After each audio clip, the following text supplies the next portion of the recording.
दोस्तों नमस्कार। मैं हूं जसवीर मलिक और जनता की आवाज़ न्यूज़ चैनल में आपका स्वागत है। दोस्तों आप मुझे हर रोज़ सुनते हैं। आप लोगों ने जितनी तेज़ गति से इस चैनल को सब्सक्राइब किया है, पसंद करते हैं, कमेंट्स करते हैं, लाइक करते हैं, शेयर करते हैं, आप सबका प्यार मेरे लिए बहुत आदरणीय है।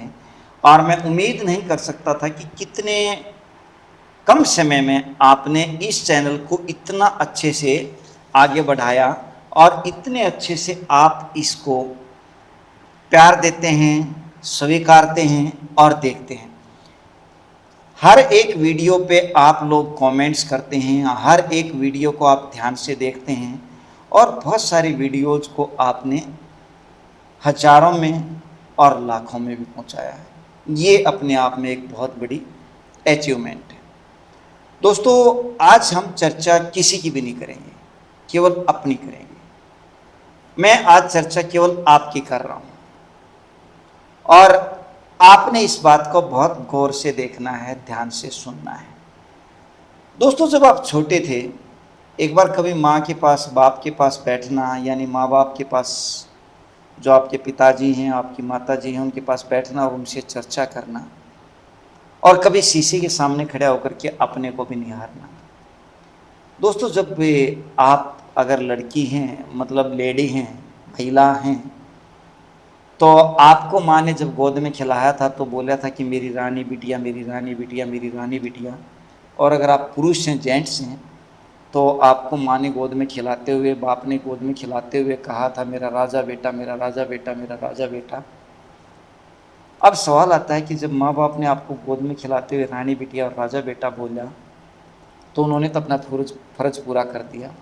उन्होंने तो जो उनसे बन पाया वो कर दिया, क्योंकि दुनिया का शायद ही कोई माँ बाप ऐसा होगा जो अपने से बेहतर, अपनी सामर्थ्य से ज़्यादा अपने बच्चों के लिए करने की नहीं सोचता। हर माँ बाप अपने सामर्थ्य से ज़्यादा करने की सोचता है और बेहतर करता है। अब सवाल आता है कि क्या आप वास्तव में राजा बेटा और रानी बिटिया बने? क्या जीवन में आपने राजा बेटा और रानी बिटिया बन कर के अपना फर्ज अदा किया? फर्ज में माँ बाप के लिए नहीं कह रहा हूँ, माँ बाप तो बहुत बड़ी चीज़ होते हैं। कहते हैं ना कि मैंने कभी बाप को गरीब नहीं देखा, कहते हैं ना मैंने कभी माँ से प्यार की कमी नहीं देखी। दोस्तों बाप के पास कभी अमीरी कम नहीं होती, आप कैसे भी हों, लेकिन आपके लिए उसकी परस से पैसे जरूर निकलेंगे अगर आप सही हैं तो। माँ के लिए आप कितने भी बड़े हो जाएं, लेकिन कभी बड़े नहीं होते, उसके प्यार में कभी कमी नहीं आती। अब सवाल आता है कि आप अपने लिए राजा बेटा या रानी बिटिया बने कि नहीं बने। राजा बेटा और रानी बिटिया बनने का मतलब ये नहीं है कि आप रानी वाला ताज डालें, राजा वाला ताज डालें, उसको रानी बिटिया या राजा बिटिया कहा जाता है। बल्कि ये कि अपने जीवन में आपने क्या क्या उपलब्ध किया, क्या क्या अचीवमेंट किया,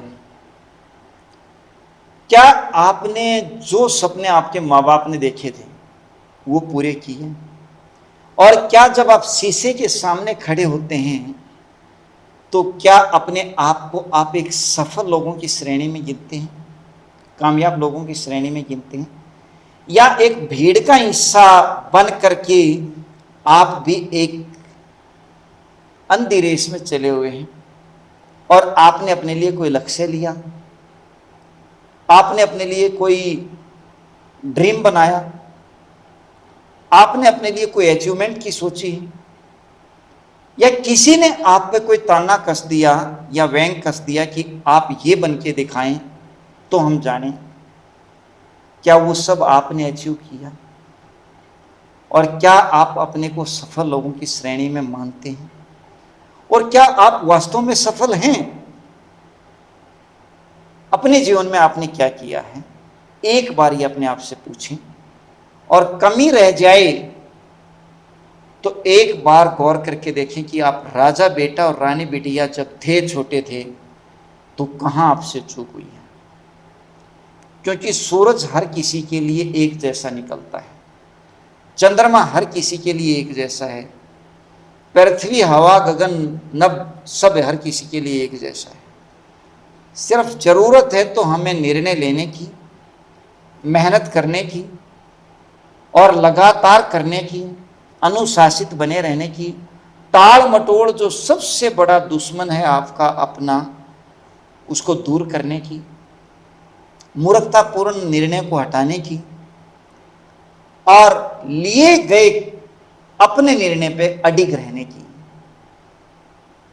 दोस्तों, जो आज की मेरी वीडियो है उसको आपने यूं ही अगर देख के और छोड़ दिया या जैसे बाकी को हम स्क्रॉल करते रहते हैं ऐसे ही कर दिया, तो मैं मानूंगा कि आप अपने लिए ही गंभीर नहीं हैं, आप अपने लिए ही सीरियस नहीं हैं।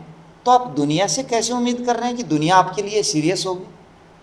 और अगर आप अपने ही जीवन में सफल नहीं हैं, आप अपने आप को ही सफल बताने लायक नहीं हैं, तो दुनिया क्यों माने आप सफल हैं? और कैसे आप सफल हो सकते हैं दुनिया में? इसलिए आपने आज अपने आप से ये सारे सवाल करने हैं और इसका जवाब भी अपने आप से देना है। आज की जो मेरी वीडियो है वो किसी और के लिए नहीं है, केवल और केवल आपके लिए है। मैं उम्मीद करता हूँ ये आपको जरूर प्रेरित करेगी।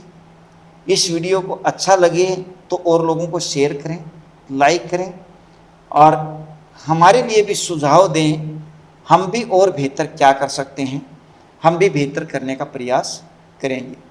मिलते हैं एक नए विषय पे, एक नई कहानी पे। जय हिंद, जय भारत।